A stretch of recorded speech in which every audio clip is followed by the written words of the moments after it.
Welcome to quick study material, है ना। आज है 6 फरवरी और जितने भी इंपॉर्टेंट क्वेश्चंस होने वाले हैं 6 फरवरी से हम उन सभी क्वेश्चंस को क्या करेंगे, यहाँ पे डिस्कस करेंगे। और पिछला जो कुछ भी आपने पढ़ा है वो भी रिवाइज करते चलेंगे। कुछ इंपॉर्टेंट अगर जीके जीएस के क्वेश्चंस होंगे तो उनको भी देखते चलेंगे, ठीक है। और सबसे जो पहला टारगेट रहेगा, क्लास जो है उसे बहुत ही छोटी रखेंगे, ठीक है।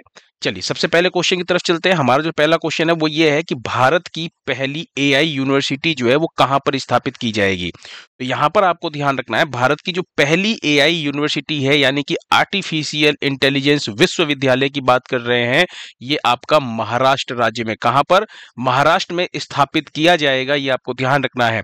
अच्छा, इसी से रिलेटेड एक दो क्वेश्चन और मैं अगर आपको याद दिलाऊं तो अभी उत्तर प्रदेश के अंदर ना दो यूनिवर्सिटी आपने पढ़ी होगी। एक तो भारत की पहली ट्रांसजेंडर विश्वविद्यालय, याद आ रहा है, भारत की पहली ट्रांसजेंडर यूनिवर्सिटी, एक तो आपने ये पढ़ा होगा, ठीक है। दूसरा अगर मैं आपको याद दिलाऊं तो जल विश्वविद्यालय यानी वाटर यूनिवर्सिटी, ये दोनों यूनिवर्सिटी जो है कहां पर, तो उत्तर प्रदेश में खोले गए हैं। और अभी आपको ध्यान रखना, महाराष्ट्र में भारत की पहली आर्टिफिशियल इंटेलिजेंस यूनिवर्सिटी यानी एआई विश्वविद्यालय जो है वो खोला जा रहा है, ठीक है। अच्छा, विश्वविद्यालय से रिलेटेड कुछ इंपॉर्टेंट क्वेश्चंस की बात करें जो भी आपने पिछली क्लासों में पढ़ा था। चलिए याद दिलाता हूं मैं आपको। एक आपने पढ़ा था कि महाराष्ट्र स्टेट स्किल यूनिवर्सिटी का नाम बदल करके ना रतन टाटा के नाम पर रखा गया है। रतन टाटा के सम्मान में इनके निधन पर रखा गया था, याद आ गया होगा, रतन टाटा का भी हाल ही में निधन हुआ था। दूसरा, महाराष्ट्र के नासिक के अंदर एक जनजातीय विश्वविद्यालय की स्थापना की जाएगी, ये भी आपने पढ़ा था।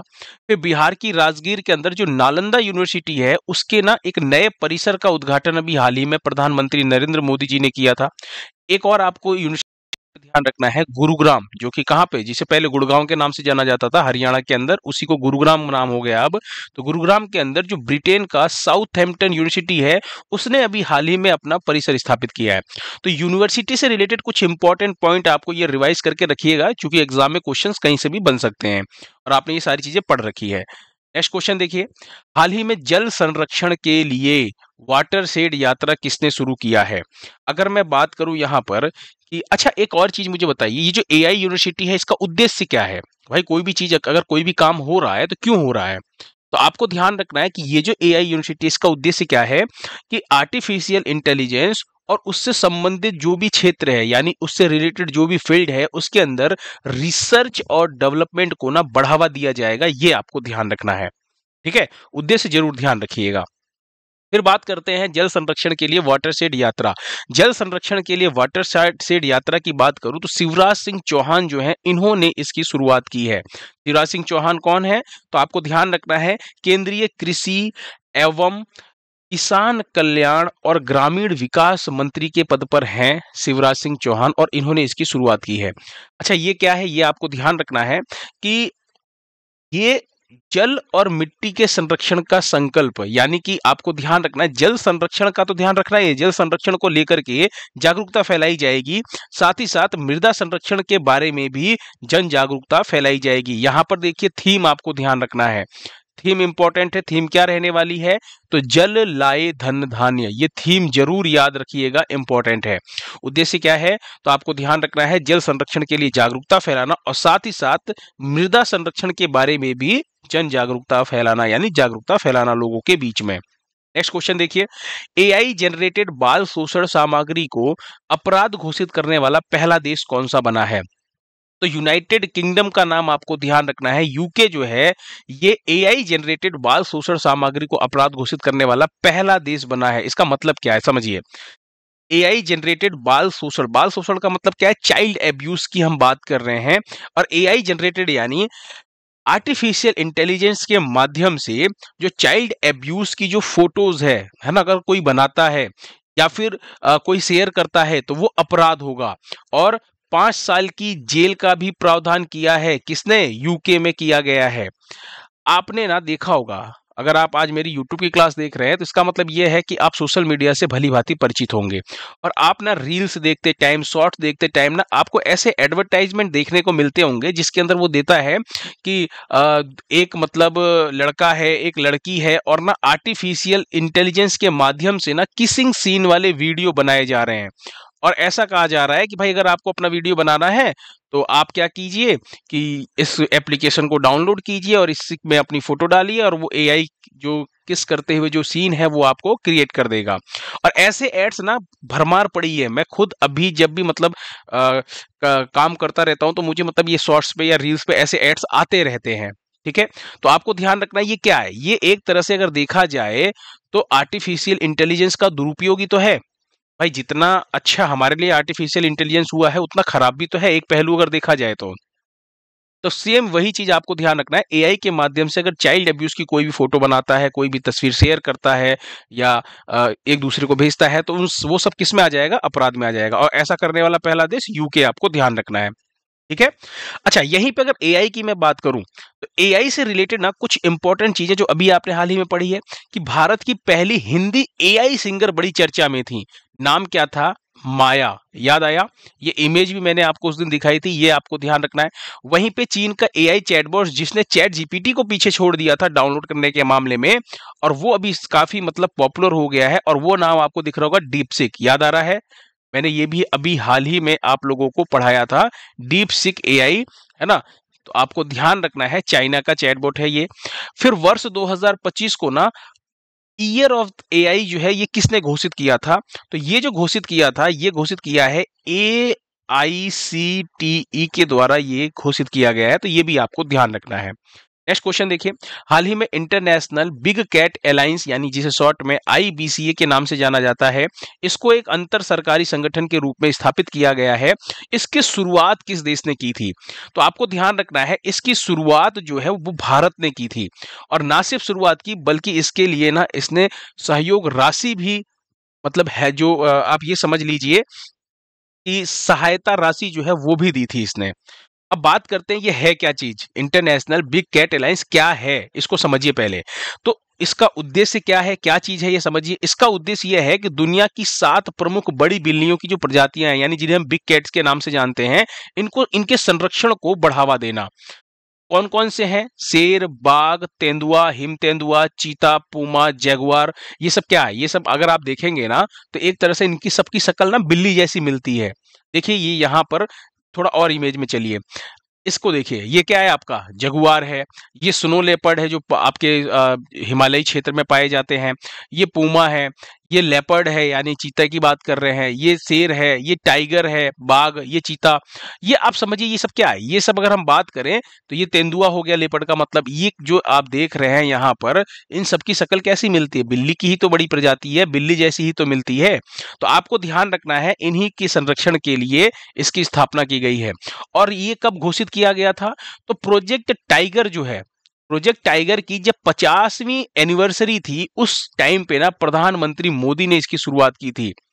याद आ रहा है, और कब, तो 50वीं एनिवर्सरी कब मनाई गई थी, ध्यान रखिएगा 2023 में, है ना। और प्रोजेक्ट टाइगर की, ये तो मैंने कई बार पढ़ाया, आप कमेंट बॉक्स में बताइए फटाफट प्रोजेक्ट टाइगर की शुरुआत कब होती है, फटाफट कमेंट बॉक्स में बताइए प्रोजेक्ट टाइगर की शुरुआत कब होती है। देखिए 5 देश इसके फॉर्मल मेंबर बन गए हैं, और वो 5 देश कौन कौन से हैं तो आपको ध्यान रखना है, निकारागुआ, एस्टेविनी, इंडिया, सोमालिया और लाइबेरिया। 27 देश जो है वो इसके अंदर शामिल होने की सहमति इन्होंने दे दी है, और इसके तहत हम चाहते हैं 97 देशों को जोड़े जाने की योजना है। अब ये पॉइंट जो मैं एक्स्ट्रा बता रहा हूं ना, जो लोग भी यूपीएससी की तैयारी कर रहे हैं, जो लोग भी आरओ एआरओ की तैयारी कर रहे हैं, स्टेट पीसीएस की तैयारी कर रहे हैं, उनको ये पॉइंट याद रखना पड़ेगा। बाकी एसएससी वालों के लिए इतना इंपॉर्टेंट नहीं रहने वाला है, उनके अंदर इतना डीप नहीं पूछा जाता है। आपको ध्यान रखना है कि बाकी अगले 5 साल में भारत की ओर से $100 मिलियन लगभग 800 करोड़ रुपए की सहायता दी जाएगी, और इसके लिए ना एक सचिवालय और परिषद का गठन किया जाएगा जिसके अंदर मिनिमम 7 मेंबर होंगे और मैक्सिमम 15 मेंबर होंगे, यानी इतने सदस्य देशों को 5 साल के लिए चुना जाएगा। एक तो देखिए एसएससी वालों के लिए इंपॉर्टेंट नहीं है का मतलब ये नहीं कि आप नहीं पढ़ेंगे, आप भी पढ़िए। हो सकता है आपसे ये पूछ ले कि भारत जो है कितने रुपए की जो राशि है वो सहायता प्रोवाइड कर रहा है, तो $100 मिलियन ये आपके लिए इंपॉर्टेंट है, ध्यान रखिएगा। तो ये कुछ पॉइंट है जो आपको ध्यान रखना है। कमेंट बॉक्स में फटाफट बताइए प्रोजेक्ट टाइगर की शुरुआत कब होती है। हाल ही में कौन सा देश संयुक्त राष्ट्र मानवाधिकार परिषद यानी UNHRC से अलग हुआ है, तो आपको ध्यान रखना है अमेरिका अलग हुआ है। ऑप्शन सी आपका बिल्कुल सही है। भाई मैं आपको क्या ही बताऊं, ये जब से ट्रंप राष्ट्रपति बना है ना, डोनाल्ड ट्रंप 47वें नंबर का राष्ट्रपति, भाई ये बंदा चाहता ही नहीं है कि हमारा पैसा कहीं और पे जाए, मतलब अमेरिका का पैसा कहीं नहीं जाए। अभी देखिए पेरिस जलवायु समझौता आपने पढ़ा था, याद है? पेरिस जलवायु समझौते से इसने क्या किया था? ये कहा था भाई कि हम बाहर जाते हैं, तो ये बाहर निकल गया पेरिस जलवायु समझौते से। अभी डब्ल्यूएचओ से क्या क्या हुआ? ये बाहर निकल गया। और अब ध्यान रखना है, यूएनएचआरसी जो है इससे भी बाहर निकलने की घोषणा कर दी है, इससे अलग हो गया भाई वो। और वो दिन दूर नहीं जब ये भी कह दे कि भैया हमको यूनेस्को में भी नहीं रहना है। आने वाले टाइम में ऐसा भी हो सकता है ये कह दे कि हमको यूनेस्को से भी अलग होना है। चलिए, अभी फिलहाल आपको ये 3 चीजें ध्यान रखनी है जिससे अमेरिका बाहर निकला है ना? इंपॉर्टेंट रहने वाला है। बात करें अगर हम यहाँ पर, तो इसकी फुल फॉर्म जरूर ध्यान रखिएगा। यूएनएचआरसी की फुल फॉर्म एग्जाम में पूछी गई है, United Nations human rights council. इसकी स्थापना कब होती है? तो 15 मार्च 2006 में स्थापना होती है। मुख्यालय जो हेडक्वार्टर कहाँ पर? जिनेवा स्विट्जरलैंड में है। अध्यक्ष अभी वर्तमान में जुर्ग लाउबर हैं। 47 सदस्य देश हैं इसके। विश्व में काम क्या है इसका? विश्व के अंदर, वर्ल्ड में जो मानवाधिकार है उसी के संरक्षण के लिए ये काम करता है, ठीक है? एक आपको ध्यान रखना है, विश्व मानवाधिकार दिवस, ये क्वेश्चन कई बार पूछा गया है एग्जाम के अंदर, ये कब मनाया जाता है? तो आपको ध्यान रखना है 10 दिसंबर को विश्व मानवाधिकार दिवस जो है वो मनाया जाता है। नेक्स्ट क्वेश्चन देखिए, हाल ही में संयुक्त राष्ट्र महासभा, इसकी बात कर रहे हैं, संयुक्त राष्ट्र महासभा यानी यूएनजीए की बात कर रहे हैं, यूनाइटेड नेशन जनरल असेंबली, इसके द्वारा विश्व धर्मीय सौहार्द सप्ताह कब मनाया गया है? तो आपको ध्यान रखना है कि हर साल, क्या कहना है आपको? ध्यान रखना है कि हर साल प्रत्येक वर्ष यूएनजीए के द्वारा 1 से 7 फरवरी को क्या मनाया जाता है? तो ये मनाया जाता है विश्व धर्मीय सौहार्द सप्ताह मनाया जाता है। अगर मैं बात करूं यहां पर, तो 11 से 17 जनवरी को एक सप्ताह मनाया गया था जो बहुत इंपॉर्टेंट है, और वो क्या है? राष्ट्रीय सड़क सुरक्षा सप्ताह। अगर आपको याद आ रहा हो, आपने अगर रेगुलर क्लास ली होगी तो आप इसे जरूर याद कर पा रहे होंगे, ठीक है? और वो क्या है? वो ये है कि यहाँ पर राष्ट्रीय सड़क सुरक्षा सप्ताह जो है ये कब आयोजित किया गया था? तो ये आपका मनाया गया था 11 से 17 जनवरी में। वहीं पे 11 से 14 फरवरी को एक और मैंने आपको पढ़ाया था कि आने वाले टाइम में मनाया जाएगा, याद है क्या? भारत ऊर्जा सप्ताह का आयोजन किया जाएगा। भारत ऊर्जा सप्ताह 2025 का आयोजन 11 से 14 फरवरी को किया जाएगा। ये भी मैंने आपको पहले ही पढ़ा दिया था। और अभी आपको ध्यान रखना है 1 से 7 फरवरी क्या? विश्व धर्मीय सौहार्द सप्ताह। अच्छा, इसकी थीम जरूर याद रखिएगा। थीम का मतलब क्या है? क्या थीम है? तो थीम ध्यान रखिएगा, 2025 की थीम है यूनाइटिंग फॉर पीस। इसको ध्यान रखिएगा, इंटरफेथ हार्मोनी वीक 1 से 7 फरवरी। ये मैं इसलिए कह रहा हूं क्योंकि थीम भी आपको याद रखनी है। उद्देश्य क्या है? उद्देश्य यही है सिंपल सा, कि जो जितने भी मतलब ये धर्म लोग, मतलब अब अलग अलग देशों में अलग अलग जगह पे जितने भी धर्म के लोग रह रहे हैं, सब आपस में मिलजुल करके रहें, है ना? धार्मिक सौहार्द बनाए रखें, यही इसका उद्देश्य है, ठीक है? अब ध्यान रखिएगा, यूएनजीए के अंदर जो घोषणा थी उसके द्वारा 2010 में की गई थी, और पहली बार कब मनाया गया? 2011 में पहली बार इसको मनाया गया था, इस दिवस को, ठीक है? चलिए, एक और आपको ध्यान रखना है, नर्मदा जयंती। नर्मदा जयंती जो है ये कब मनाया गया है? तो ये आपका मनाया गया है 4 फरवरी को। कब मनाया गया है? 4 फरवरी को। 4 फरवरी को एक बहुत ही इंपॉर्टेंट दिवस मनाया गया था, विश्व कैंसर दिवस। याद आ रहा, आप लोगों को पढ़ा रखा है। तो यहां पर आपको ध्यान रखना है, 4 फरवरी को नर्मदा जयंती मनाई गई है और 4 फरवरी को विश्व कैंसर दिवस मनाया गया है, ठीक है? नर्मदा की बात करें अगर, तो नर्मदा नदी जो है, अगर आपको ध्यान हो तो मैं आपको थोड़ा सा मतलब रिकॉल करवाऊं कि जो नर्मदा नदी है, ये आप मान के चलिए कि कितने किलोमीटर इसकी लंबाई होगी? अगर हम कहें, नर्मदा नदी की लंबाई जो है वो 1312 किलोमीटर इसकी लंबाई है। और किन किन राज्यों से निकलती है? तो मध्य प्रदेश से होते हुए, है ना? फिर आपको ध्यान रखना है महाराष्ट्र और गुजरात जो है, यहाँ से होते हुए और जाके अरब सागर में गिर जाती है, ठीक है? तो ये आपको ध्यान रखना, नर्मदा जयंती। माई नरेगा ऐप किस जिले में लॉन्च किया गया है? तो माई नरेगा ऐप, इसको बाड़मेर राजस्थान के अंदर लॉन्च किया गया है। ध्यान रखिएगा, इसका उद्देश्य क्या है? इसका उद्देश्य यह है कि मनरेगा के तहत रोजगार प्रक्रिया को सरल और डिजिटल बनाना। ये अभी ना फिलहाल पायलट प्रोजेक्ट है। पायलट प्रोजेक्ट का मतलब क्या होता है, एक बहुत ही छोटे स्तर से कम जगह पर शुरू किया जाता है, उसके अंदर क्या क्या कमियां हैं उसको सुधारा जाता है, फिर इसको क्या किया जाता है पूरे बड़े लेवल पे फिर हर जगह फैलाया जाता है। तो पायलट प्रोजेक्ट का मतलब क्या होता है, कहीं छोटे से शुरुआत करना। तो ये पायलट प्रोजेक्ट है, पहले इसे 5 जिलों में लाया जाएगा, फिर इसे बढ़ाया जाएगा। और इस ऐप की बात करूं, माई नरेगा ऐप। अच्छा, एक चीज ध्यान रखिएगा, ये जो माई नरेगा ऐप तो आपने पढ़ लिया, ये मनरेगा भी आपको दिख रहा है, ये आया कब था? तो ध्यान रखिएगा, ये 2005 में ना लॉन्च किया गया था, तब इसका नाम नरेगा था। बाद में 2009 में इसका नाम क्या हो गया, मनरेगा हो गया था। क्या हो गया था, मनरेगा हो गया था, है ना, नाम बदल दिया गया था, आगे महात्मा गांधी लगा दिया गया था। तो यहां पर ध्यान रखिएगा, मनरेगा की फुल फॉर्म क्या होती है, तो Mahatma Gandhi National Rural Employment Guarantee Act. और ये एक्ट कब लाया गया था, 2005 में लाया गया था। ठीक है, इसके अंदर क्या प्रावधान किया गया है कि भाई प्रत्येक जो भी लोग हैं उनको ना 100 दिन का गारंटीड रोजगार दिया जाएगा, मतलब गारंटी के साथ इनको ना रोजगार देना ही है ना, ऐसा मतलब ये एक्ट लाया गया था, अधिनियम लाया गया था। 100 दिन गारंटी वाला रोजगार मिलेगा ही मिलेगा, उसका प्रावधान करता है। नेक्स्ट क्वेश्चन देखिए, भारत सरकार ने बीमा क्षेत्र, यानी हम बात कर रहे हैं किसकी, इंश्योरेंस सेक्टर की बात कर रहे हैं, इसमें एफडीआई की सीमा को बढ़ाकर कितना प्रतिशत कर दिया गया है?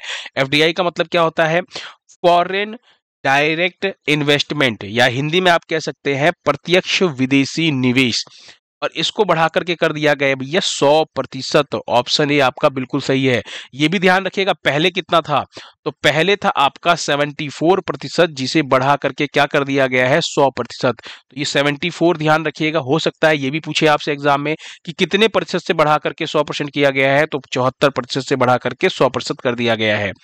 एफडीआई का मतलब आपको पता ही चल गया, जो विदेश से लोग निवेश करते हैं, है ना, यहाँ के लोगों को रोजगार मिलता है, और इसी को हम एफडीआई बोलते हैं। अच्छा, 100% वाले निवेश की बात करें तो अभी कुछ दिन पहले आपने रेलवे इंफ्रास्ट्रक्चर के बारे में पढ़ा था, है ना, defence, agriculture, education and health और टेलीकॉम, ये 5 सेक्टर जो आप देख रहे हैं, इसके अंदर पहले से एफडीआई जो है वो 100% है, यानी फॉरेन डायरेक्ट इन्वेस्टमेंट जो है वो 100% है, यानी 100%, यानी पूरा का पूरा इन्वेस्टमेंट जो है फॉरेन डायरेक्ट इन्वेस्टमेंट के माध्यम से किया जा सकता है।